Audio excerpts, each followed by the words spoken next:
पति पत्नी की सच्ची मोहब्बत। एक आदमी ने एक बहुत ही खूबसूरत लड़की से शादी की। शादी के बाद दोनों की ज़िंदगी बहुत प्यार से गुजर रही थी। वह उसे बहुत चाहता था और उसकी खूबसूरती की हमेशा तारीफ़ किया करता था। लेकिन कुछ महीनों के बाद लड़की चर्म रोग से ग्रसित हो गई और धीरे धीरे उसकी खूबसूरती जाने लगी।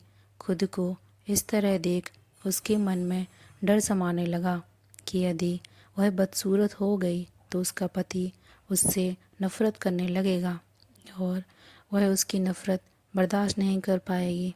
इस बीच एक दिन पति को किसी काम से शहर से बाहर जाना पड़ा। काम ख़त्म कर जब वह घर वापस लौट रहा था, उसका एक्सीडेंट हो गया। एक्सीडेंट में उसने अपनी दोनों आँखें खो दी, लेकिन उसके बावजूद भी उन दोनों की ज़िंदगी सामान्य तरीके से आगे बढ़ती रही। समय गुजरता रहा और अपने चर्म रोग के कारण लड़की ने अपनी खूबसूरती पूरी तरह गंवा दी। वह बदसूरत हो गई, लेकिन अंधे पति को इस बारे में कुछ भी पता नहीं था, इसलिए इसका उनके खुशहाल विवाहित जीवन पर कोई प्रभाव नहीं पड़ा। वह उसे उसी तरह प्यार करता रहा। एक दिन उस लड़की की मौत हो गई। पति अब अकेला हो गया था। वह बहुत दुखी था।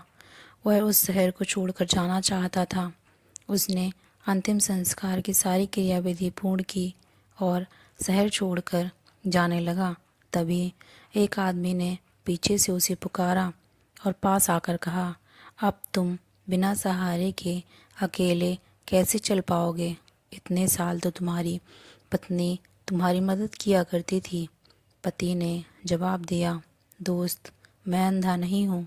मैं बस अंधा होने का नाटक कर रहा था, क्योंकि यदि मेरी पत्नी को पता चल जाता कि मैं उसकी बदसूरती देख सकता हूँ तो यह उसे उसके रोग से ज़्यादा दर्द देता। इसलिए मैंने इतने साल अंधे होने का दिखावा किया। वह बहुत अच्छी पत्नी थी। मैं बस उसे खुश रखना चाहता था। खुश रहने के लिए हमें भी एक दूसरे की कमियों के प्रति आंखें बंद कर लेनी चाहिए और उन कमियों को नज़रअंदाज कर देना चाहिए।